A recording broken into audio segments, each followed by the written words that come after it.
खुदावन के अजीम बाबरकत नाम में आप सबकी सलामती हो। मैं आपकी होस्ट फरिया खान मसीह एक बार फिर आपको खुशामदीद कहती हूँ प्रोग्राम दुराहा में। हमारे आज का मौजू भी इंतहाई दिलचस्प है और हमारे आज का जो मौजू का उन्वान है वो है दुख, दर्द और खुदा के लोग। मेरे साथ मौजूद हैं खुदा के बहुत ही ज़बरदस्त खादिम pastor Numan Shahbaz. Pastor ji, thank you so much कि आपने अपना कीमती वक्त निकाला और आप इस प्रोग्राम में आए। इससे पहले कि मैं आपसे सवाल पूछूं, मैं आपसे पूछना चाहूँगी कि ये जिस तरीके से ये उन्वान हमारे लिए बहुत आम है, मैं आपसे पूछना चाहती हूँ कि ये आपके लिए क्यों इतना आम है? Thank you so much once again, आपने अपने प्रोग्राम में मुझे बुलाया और मुझे खुशी इस बात की है कि इस अहम मौजू पर बात करने के लिए आपने मुझे बुलाया है। मैं ये समझता हूँ कि ये मौजू हम सब के लिए बहुत अहम है, मेरे लिए भी अहम है। मैं एक इलाहियाती तालिब इल्म हूँ, मैं एक पास्टर भी हूँ, एक कलीसिया में असिस्टेंट पास्टर हूँ और मुझे शौक़ है कि मैं इलाहियात का मुताला करूँ। तो चंद मज़ामीन जो मैं शौक़ से पढ़ता हूँ उसमें से एक मज़मून ये दुख का, दर्द का या प्रॉब्लम ऑफ पेन जिसको आमतौर पर कहा जाता है वो ये है।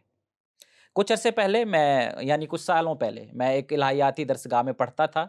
तो वहाँ पर हमारे एक प्रोफेसर साहब ने हमें शुरू की क्लासेस में कहा कि मैं आपको आपका कोर्स की आउटलाइन देना चाहता हूँ और ये मज़ामीन हम इलाहियात में 3 साल तक पढ़ते रहेंगे। और फिर उन्होंने कहा कुछ वक्फे के बाद कि मैं चाहता हूँ कि इन 3 सालों में हम सब मिलकर एक मज़मून पर भी गौर करते रहें और उसका भी जवाब ढूंढने की कोशिश करें कि अगर हमें मिल जाए तो। और वो सवाल उन्होंने कहा कि वो सवाल ये है कि what is the meaning of pain, problem of pain पर वो हमें हमसे सवाल करना चाहते थे और ये चाहते थे कि 3 सालों तक हम इस पर फोकस करें, इस पर मेडिटेट करें, ध्यान करें और इसका मानी ढूंढने की कोशिश करें कि ईमानदारों की ज़िंदगी में इसका मानी क्या है। मैंने वहाँ बैठे बैठे ये सोचा कि अक्सर माहिर इलाहियात और स्कॉलर हजरात दरसगाहों में, एकेडेमिया में वो इस पर बात करते हैं, रेसल करते हैं सवाल से और बहुत सी कुतब भी लिखते हैं। लेकिन मेरा ज़ाती ख्याल ये है कि ये मज़मून जो है वो कलीसिया से और हमारे ख़ानदानों से शख्सी और इनफरादी तौर पर बहुत ज़्यादा मुताबिकत रखता है। ऐसा ही है। और हमें चर्चिज़ में और आम गुफ्तगू में इस मज़मून पर डिस्कशन करनी चाहिए क्योंकि हर शख्स हम में से जब दुखों में से, तकलीफ़ों में से टाइम टू टाइम गुजरता है तो उसके जहन में और उसके लबों पर एक ही सवाल होता है कि आए खुदावंद मैं क्यों इस दुख में से, इस तकलीफ़ में से गुजर रहा हूँ और इसका मानी क्या है मेरे लिए। तो इस वजह से मुझे इस मज़मून के साथ एक ख़ास उनसीयत सी पैदा हुई और मैंने कोशिश की कि जैसे जैसे मेरा मुताला आगे बढ़ रहा है मैं इस मज़मून पर भी सीखता जाऊँ। पास्टर जी, बहुत ही ज़बरदस्त तरीके से और बड़ी तफसील से आपने हमें बताया कि ये मौजू आपके लिए अहम क्यों है। तो मेरा पहला सवाल आपसे ये है कि खुदा के लोगों के लिए दर्द का क्या मतलब है? जी, ये बहुत अहम सवाल है और दर्द का मज़मून जब भी ज़हन में आता है तो सबसे पहला सवाल आमतौर पर एक कॉमन आदमी यही पूछता है कि आए खुदा इस दर्द का मानी क्या है, इस दर्द का मकसद क्या है, क्या मैं जो दुख उठाता हूँ वो बेफ़ायदा है। और इसके साथ एक ज़ैली सवाल भी जहन में आता है कि क्या इनोसेंट सफरिंग की कोई कैटेगरी बाइबल मुक़द्दस में है। चूँकि हम बाइबल के तालिब इल्म हैं और हमारी ऑडियंस भी जो है वो खुदा के लोग हैं और हम उनसे मुखातिब हैं, तो मैं चाहता हूँ कि स्क्रिप्चर जो है, कलाम खुदा हमारी बुनियाद हो इस गुफ्तगू को आगे बढ़ाने के लिए। एक मशहूर ब्रिटिश स्कॉलर ने एक दफ़ा कहा था कि लाइफ इज़ ए पेन, ज़िंदगी जो है वो दर्द है। अगर कोई इसके अलावा ज़िंदगी का मानी आपको बताने की कोशिश करता है तो ही इज़ सेलिंग समथिंग, वो कुछ बेचने की कोशिश कर रहा है। लेकिन बाइबल का रियलिज्म ये है कि बाइबल कभी भी कुछ बेचने की कोशिश नहीं करती, वो हकीकतों से वाकिफ़ है और वो दर्द और तकलीफ़ के मौजू पर सेर हासिल बहस करती और हमें सिखाती है कि ईमानदारों की ज़िंदगी में दर्द एक हकीकत रखता है और बारहा आता है और ईमानदार दर्द में खुदा के फजल को भी महसूस करते हैं और बढ़ते भी हैं मैच्योरिटी की तरफ और उसमें वो सीखते हैं।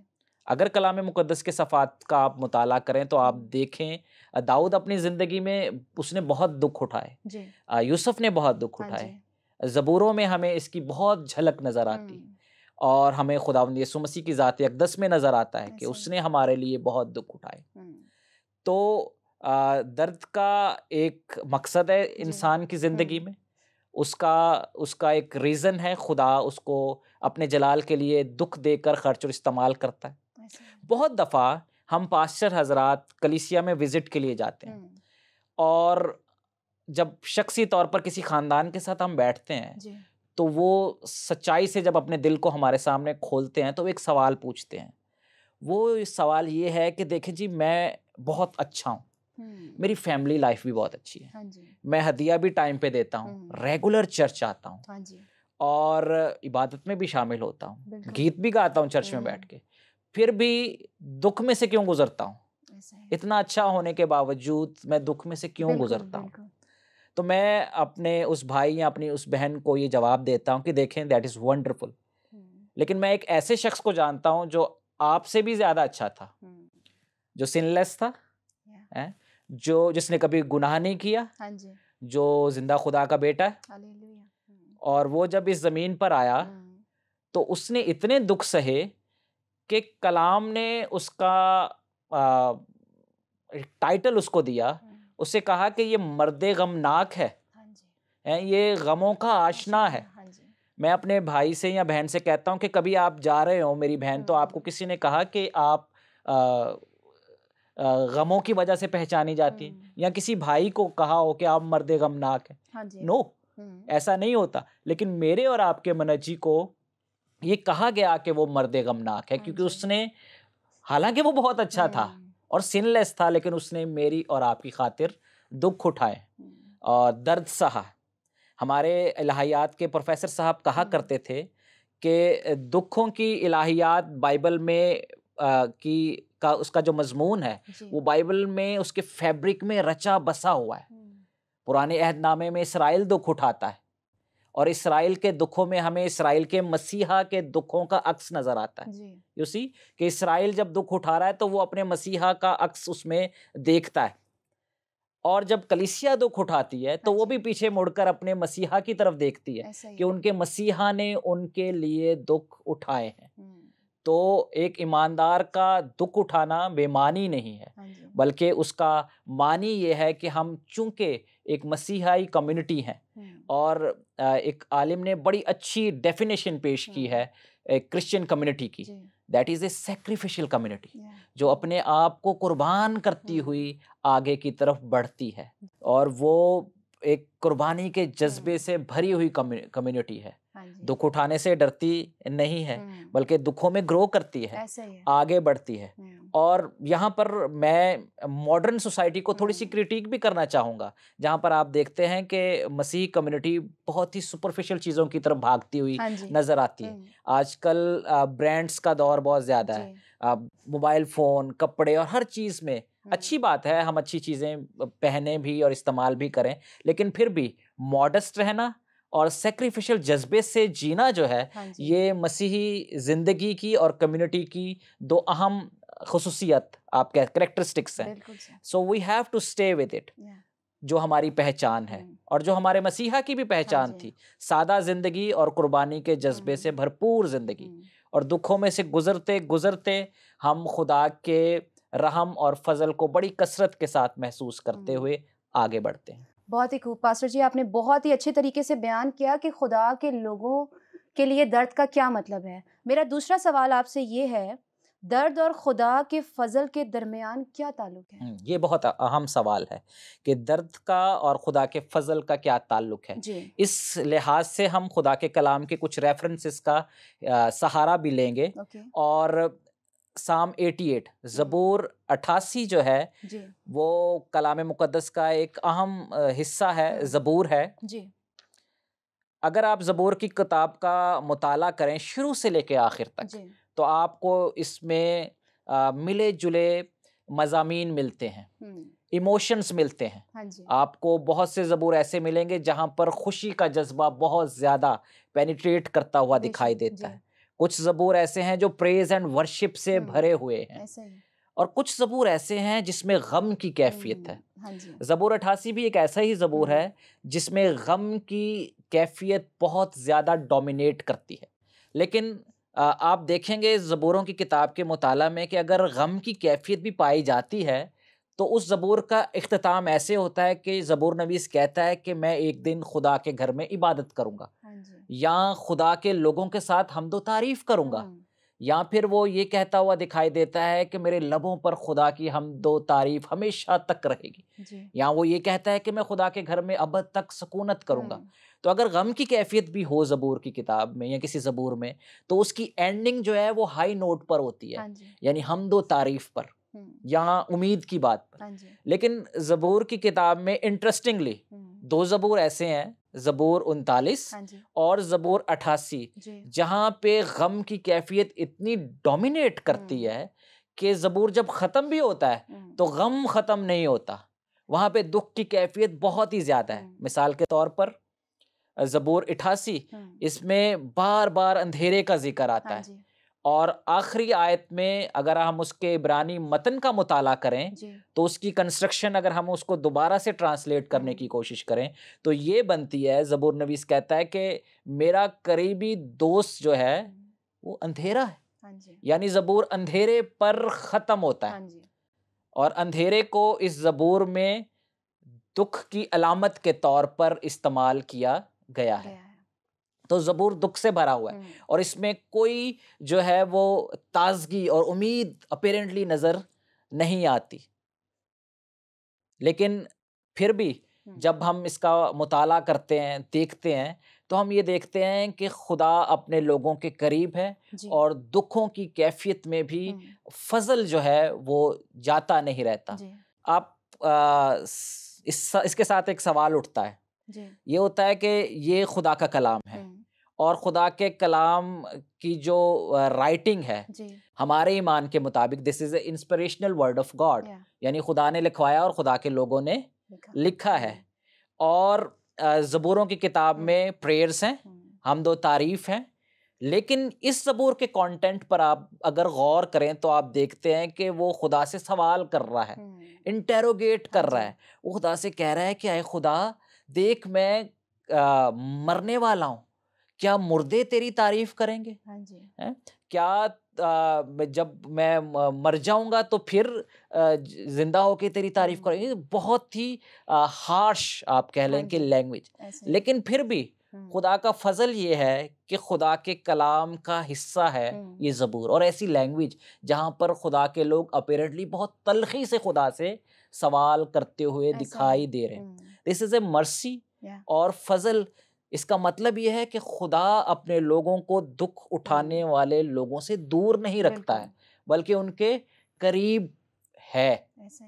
और अगरचे कि वो जब उससे गिला शिकवा करते हैं तो खुदा आसमान पर बैठा हुआ ये नहीं कहता कि मैं नहीं चाहता कि ये हिस्सा जिसमें ये तल्ख सवाल मुझसे कर रहा है और वेरी एग्जिस्टेंस ऑफ गॉड को चैलेंज कर रहा है, ये मेरे कलाम में यानी, क्योंकि ये मेरी बाइबल है, ये मेरे कलाम में नहीं होना चाहिए, बल्कि वो चाहता है कि ऐसे हिस्से भी खुदा के कलाम का हिस्सा रहें और हों, क्योंकि मैं दुखी इंसानों के साथ आइडेंटिफाई करना चाहता हूँ।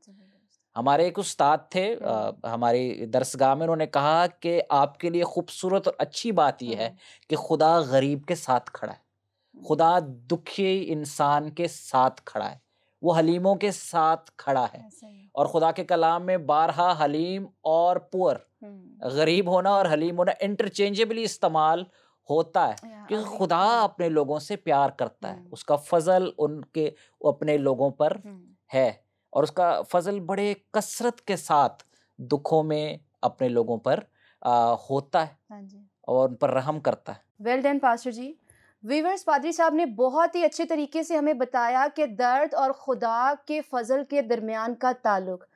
पास्टर जी, मेरा अगला सवाल आपसे ये है, किस तरह दर्द और तकलीफ मसीही किरदार की तामीर में मदद करती है? जी, ये भी एक बहुत अच्छा और रेलेवेंट सवाल है, और इस सवाल का जवाब देने से पहले मैं चंद प्रैक्टिकल बातें अपने व्यूअर्स को बताना चाहूँगा कि जब हम दुखों और तकलीफ़ों में से गुज़रते हैं तो हमारे गिले शिकवे खुदा के साथ होते हैं, और यहाँ पर ज़बूर नवीस के साथ भी आप देखें तो वो भी खुदा से गिला करता हुआ दिखाई दे रहा है, और लैंग्वेज उसकी बहुत तल्ख हमें नज़र आती है। एक दफ़ा मैं किसी आलिम को पढ़ रहा था और वो अयूब की किताब पर मुताला करवा रहा था, और उसने कहा कि ओल्ड टेस्टामेंट में बहुत से लोग दुखों में से गुजरते हुए दिखाई देते हैं, लेकिन अय्यूब अपनी मिसाल आप है दुखों के लिहाज से, कि जिस तरह उस पर ताबड़तोड़ राइट लेफ्ट सेंटर दुखों ने, मसाइब ने हमला किया, शायद ही किसी और शख्सियत पर इस तरह से हुआ. Now he found himself in very very hot waters. उसने अपने आप को बहुत दफा बहुत ही दुखों के दरमियान महसूस किया. उसके गिले शिकवे भी हैं खुदा के कलाम में जब वो खुदा से मुखातिब है. लेकिन जब हम किताब के आखिर में पहुंचते हैं तो वहां पर खुदा अय्यूब को अप्रिशिएट करता है, और लेकिन उसके दोस्तों को खुदा डांटता है और अय्यूब से कहता है कि तू जो है वो इनके लिए कुर्बानी दे ताकि ये बचाए जाएं, इनका भला हो सके. तो सवाल ये पैदा होता है कि क्यों खुदा अय्यूब को पसंद करता है और उनको पसंद नहीं करता. उसका जवाब उस आलिम ने ये दिया कि इवन दो वो बहुत दुख में था, गम में था, लेकिन उसकी सारी शिकायतें, सारे सवाल, सारे शिकवे खुदा की तरफ डायरेक्टेड थे. वो हर सूरत हाल में भी मुखातिब आखिरकार खुदा से ही होता था, वो खुदा से दूर नहीं जाता था. और इसी तरह ये ज़बूर नवीस भी है. ये शुरू में अगर आप देखें ज़बूर 88 में वो कहता है खुदा मैं तेरी हजूरी में इल्तजा करता हूँ, तुझसे मदद कर मांगता हूँ, तुझसे दुआ करता हूँ. अगरचे के उसके दिल में गम है, तलखी है, लेकिन वो बात फिर भी खुदा से कर रहा है, तो खुदा से दूर नहीं गया वो. यहाँ पर एक प्रैक्टिकल बात भी आपको बताता हूँ कि अगरचे जब भी हम चर्च जाते हैं, खुदा के घर में जाते हैं, तो हमें कहा जाता है स्माइलिंग फेस बनाएं, खुश हो खुदा की हजूरी में, गमज़दा ना रहें, उदास ना रहें. अच्छी बात है, खुश रहना चाहिए खुदा की हजूरी में, लेकिन खुदा का कलाम हमें ये बताता है कि हमारा खुदा हमसे तब भी प्यार करता है जब हम खुशगवार फेस खुदा की हजूरी में लेकर हाजिर नहीं. जब हम उदास भी होते हैं तो ये उसका फजल है कि वो हमारा खुदा है, वो हमसे उतना ही प्यार करता है, क्योंकि ये ज़बूर नवीस बहुत उदास है लेकिन खुदा इससे प्यार करता है, इसके करीब है. हमारी एक्सपेक्टेशन भी एक किरदार अदा करती है. और मैं समझता हूँ कि आजकल जो प्रिवेलिंग इलाहियात है, डोमिनेटिंग थियोलॉजी, उसने भी दुख के मसले को हल करने या उसको समझने में हमारी मदद नहीं की है, बल्कि बात को और ज़्यादा बिगाड़ दिया है. वो प्रिवेलिंग मैसेज है हेल्थ और वेल्थ का मैसेज, प्रॉस्पेरिटी का मैसेज. हमने बहुत जगह वो सुना है, लगता तो बहुत चार्मिंग है, ग्लैमरस है, उसमें अट्रैक्शन नज़र आती है. वो मैसेज ये है कि आपके साथ मसाइल हैं तो आप खुदावंद यीशु मसीह को कबूल कर लें शख्सी निजात दहिंदा, तो सारे मसले क्या हो जाएंगे, हल हो जाएंगे, कोई दुख नहीं आएगा. अपेरेंटली ये तो बहुत अच्छा पैगाम लगता है और कबूल करने को दिल भी चाहता है, लेकिन ये डीप इलाहियाती तौर पर और अगर बाइबल के नुक्ता निगाह से देखें तो ये मैसेज इतना अच्छा नहीं है, क्योंकि ये बाइबल की इलाहियात को और उसके पैगाम को हेल्प नहीं करता हमें उसको समझने में. और इस तरह से हम तवक्को लगा लेते हैं कि जब हम यीशु को कबूल कर लेंगे तो कोई दुख हमारे पास नहीं आएगा, और फॉल्स एक्सपेक्टेशन हमें दुख की इलाहियात को समझने में रुकावट बनती है. ऐसा ही है. इसके बरक्स हकीकत यह है कि जब हम यीशु को कबूल करते हैं तो हो सकता है बहुत ज़्यादा दुख हमारी ज़िंदगी में आए. और इसकी एक खूबसूरत मिसाल हमें मत्ती की अंजील के 14वें बाब में मिलती है, उसकी 22वीं आयत से 32वीं आयत तक. वहाँ वाकया ये है कि यीशु ने एक बहुत बड़ा मौजज़ा किया है, और वो मौजज़ा इतना सिग्निफिकेंट है कि चारों अंजील नवीसों ने उस वाक़े को अपनी अंजील की जीनत बनाया है. और वो मौजज़ा रोटी 5000 की भीड़ को रोटी और मछली से सैर करने वाला. उसके फौरन बाद लिखा है कि यीशु ने अपने शागिर्दों से कहा कि तुम झील के पार जाओ. उनको फोर्सफुली कहा, और वो खुद दुआ करने पहाड़ पर चला गया. लेकिन कलाम में लिखा है कि जब वो झील में चले गए तो बड़े तूफान ने उन्हें घेर लिया, कश्ती डगमगाने लगी और हवा उनके तेज चली. हम बहुत दफा ये टेक्स्ट पढ़ चुके हैं, लेकिन एक अहम हकीकत हमारे सामने आती है कि वो लोग माहीगीर थे और यीशु के हुक्म के मुताबिक झील में से गुजर के दूसरी तरफ जा रहे थे. अगर उन्होंने यीशु का हुक्म फॉलो किया था तो फिर दुख नहीं आना चाहिए था, ऐसा ही है. फिर सफरिंग नहीं आनी चाहिए थी, फिर मसला आना ही नहीं चाहिए था, क्योंकि वो तो यीशु के हुक्म के मुताबिक जा रहे थे। लेकिन टेक्स्ट हमें ये बताता है कि वो यीशु की बात मानकर गए थे फर्माबरदारी के साथ, फिर भी मुश्किलात का सामना उन्हें करना पड़ा और हवा ने मुखालिफ चलना शुरू कर दिया। लेकिन अच्छी बात यह है कि यीशु पहाड़ पर उनके लिए दुआ कर रहा था।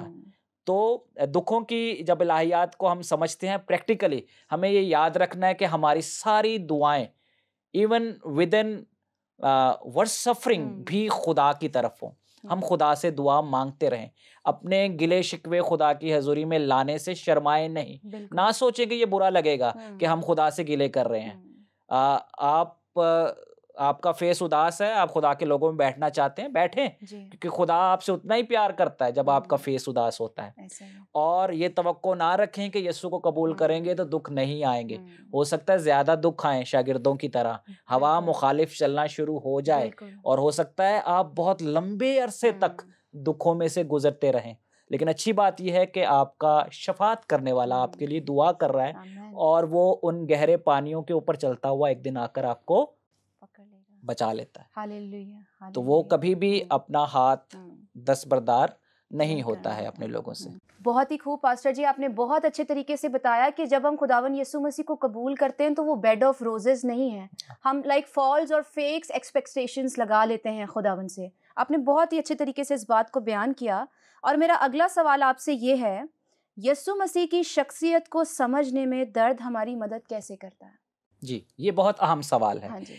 और कलीसिया को इस बात को समझने की ज़रूरत है। और जो आपने पहला सवाल पूछा था कि इसका मानी क्या है, अगर इस पूरी गुफ्तगू को हम समझें और यीशु की ज़ात अक़दस को समझें तो फिर कम्प्रीहेंसिवली हम दुख के और दर्द के मानी को समझने में कामयाब होते हैं। देखिए, मैंने ज़बूर 88 का रेफरेंस दिया था और कहा था कि 3 दफ़ा इस ज़बूर में अंधेरे का जिक्र है, और ज़बूर ख़त्म भी इस बात पर होता है कि मेरे करीबी दोस्त जो है वो अंधेरा है। हाँ जी। ज़बूर 39 में ज़बूर नवीस इतना रंजीदा है कि ज़बूर जब ख़त्म होता है तो वो खुदा से कहता है कि आए खुदा अपने चेहरे को मुझसे दूर कर ले। यानी एक तरफ अंधेरा और एक तरफ खुदा अपने चेहरे को दूर कर ले। ये दुख की कैफियत हमें बताते हैं। और अंधेरा और चेहरे का दूर किए जाना, अगर हम इसका बगौर मुताला करें तो एक जगह ऐसी है जहाँ पर हमें ये बहुत खूबसूरती से ये मज़ामीन खुलते हुए दिखाई देते हैं, और वो मसीहा की सलीब है। अगर आप मत्ती की इंजील का मुताला करें 27वां बाब आयत नंबर 44, 45, 46, तो आप देखते हैं कि दोपहर के वक्त अंधेरा छा गया, और उस वक्त यीशु ने चिल्ला कर कहा, ऐ मेरे खुदा तूने मुझे क्यों छोड़ दिया। वहाँ हमें एक कैफियत मिलती है कि खुदा ने अपने चेहरे को अपने खादिम से दूर कर लिया है, जो ज़बूर में हमें कैफियत मिलती है। और हमें ये कैफियत भी मिलती है कि वहाँ पर अंधेरा है, लेकिन उस अंधेरे के बीचों बीच खुदा ने एक बड़ा काम किया है, जो मेरी और आपकी निजात का काम है। और उसने वो that is not done on the bed of roses, वो दुखों से साथ हुआ है। उसने सलीब पर दुख सहा है। अयूब की किताब में हम देखते हैं कि शैतान इब्लीस जो है वो अयूब पर इल्ज़ाम लगाता है। वो कहता है ये तुझसे प्यार करता है इस वजह से कि तू इसको बरकतें जो देता है, ज़रा बरकतों को तो रोक, फिर देख कि ये तुझसे प्यार करता है कि नहीं करता। अगर हम डीपली स्टडी करें तो उसका इल्ज़ाम बिल्कुल ठीक है। बहुत दफ़ा हम भी खुदा से किसी न किसी ज़रूरत की वजह से प्यार कर रहे होते हैं, किसी ज़रूरत के तहत हम खुदा के पास आते हैं। लेकिन हमें ये बात जानने की ज़रूरत है कि जो भी गुनाह हमारे अंदर है, जो भी कमी कमज़ोरी हमारे अंदर है, हमारे खुदावंद ने उस गुनाह के लिए, उस सेल्फिशनेस के लिए सलीब पर अपनी जान दी है। उसने दुख फाइनली हमारे लिए सहा है ताकि मैं और आप जो है वो मौत का अल्टीमेट दुख ना सहें। तो दुखों की कैफियत में जब मैं और आप जाएं तो याद रखें कि मेरे और आपके मनजी ने हमारे लिए बहुत ज़्यादा दुख सहा है। ऐसा ही है। उसने हमारे लिए एक शर्मिंदगी की मौत कबूल की है। और ये मैसेज जो है वो बढ़ता हुआ जाता है मकाशवा की किताब में, और वहाँ पर लिखा है फाइनल चैप्टर्स में कि वहाँ खुदा अपने लोगों के साथ है और उनके आंखों के सारे आंसू क्या कर देगा, पहुंच देगा। और उससे पहले एक बात लिखी है, वहां दर्द नहीं है, वहां मौत नहीं है। तो फाइनली जो दुखों का मसला खुदा की दूसरी आमद पर और खुदा की बादशाही में हल हो जाएगा कि खुदा अपने लोगों के आंसू पोंछ देगा, ठीक है, दुख जाता रहेगा, मौत जाती रहेगी और खुदा अपने लोगों के साथ होगा। लेकिन इस जमीन पर जब हम अपनी जिंदगी गुजारते हैं तो हम दुखों में से गुजरते हैं और हमें दुखों को इनकरेजमेंट के साथ फेस करने की जरूरत है। फॉल्स एक्सपेक्टेशन हमें नहीं रखने की जरूरत, लेकिन खुदा का फजल दुखों में काम करता है। हम मसीह को जानने में आगे बढ़ते हैं और हमारा कैरेक्टर जो है वो बिल्ड होता है। बहुत ही ज़बरदस्त पास्टर जी, आपने बहुत ही अच्छे तरीके से बयान किया दर्द का मतलब और दर्द और खुदा के फजल का ताल्लुक। मैंने आपसे बहुत बरकत पाई और मेरा ईमान है हमारे नाजरीन ने भी पाई होगी। आज की कोई आखिरी बात जो हमारे नाजरीन से करना चाहते हो? जी, प्रैक्टिकल लेवल पर मैं एक दिलचस्प बात आपको बताना चाहता हूँ। हम जब गुफ्तगू कर रहे थे तो हमने ज़बूर 88 को बहुत ज़्यादा रेफ़र किया है। ज़बूर 88 एक शख्स ने लिखा है जिसका नाम हेमान है और वो शख्स बनी कोरा से था। अगर दूसरी तारीख का मुताला करें तो he was one of the choir leader. वो क्वायर का एक रहनुमा था, हमदो तारीफ करने वाला आदमी था। लेकिन इस ज़बूर में वो शायद किसी बहुत दुख में से गुजर रहा है और लैंग्वेज भी बहुत दुखों वाली। अगर आप सेकुलर वर्ल्ड में और इवन क्रिश्चियन वर्ल्ड में भी किसी से पूछें लिटरेचर के हवाले से तो वो आपसे ये कहेगा कि ज़बूर की किताब is one of the best piece of literature. शायरी में इसका अपना मकाम है। ये शख्स दुखों में से गुजर रहा था और समझता था कि उसके दुख परमानेंट हैं, वो मर जाएगा, कोई उसको बचाने वाला नहीं है, वो कब्र में उतर जाएगा। खुदा से सवाल भी ऐसे कह रहा है कि क्या मैं मुर्दों में से जिंदा हो जाऊंगा? तो बड़ा रिटोरिक से सवाल है उसके। तो सवाल ये पैदा होता है कि इन दुखों में से गुजार के खुदा उसके साथ क्या कर रहा है? इसका जवाब ये है कि खुदा उसको एक बड़ा आर्टिस्ट बना रहा था, एक बड़ा शायर बना रहा था। क्योंकि आज अगर आप कैम्ब्रिज में, ऑक्सफोर्ड में, सेमिनरीज और यूनिवर्सिटीज का में जाएं तो देखें बहुत बड़े बड़े स्कॉलर्स जो हैं वो हेमान में पीएचडी करते हैं, उसके लिटरेचर को पढ़ते और फैसिनेट होते हैं और रहती दुनिया तक उसका एक बड़ा नाम और मकाम है। अगरचे कि वो दुखों में से गुजरता था, उसके दुख परमानेंट नहीं थे। खुदा उसके अंदर से एक बड़ा खूबसूरत आर्टिस्ट पॉलिश कर रहा था। और मैं और आप भी जब दुखों में से गुजरते हैं तो हो सकता है खुदा मेरे और आपके दरमियान अंदर एक आर्टिस्ट को, एक रहनुमा को, एक पादरी को, एक खादिम को, एक खादमा को पॉलिश कर रहा हो। और हो सकता है कि हमारा भी एक फ्यूचर में नाम और मकाम बने। बहुत ही खूब पास्टर जी, आपने बहुत ही अच्छे तरीके से बयान किया। तो मेरे अजीजों, प्रोग्राम का वक्त ख़त्म हुआ जाता है। अब आपसे मुलाकात होगी अगले एपिसोड में। हमें अपने फीडबैक से ज़रूर इत्तला कीजिएगा। तब तक के लिए खुदा हाफिज़।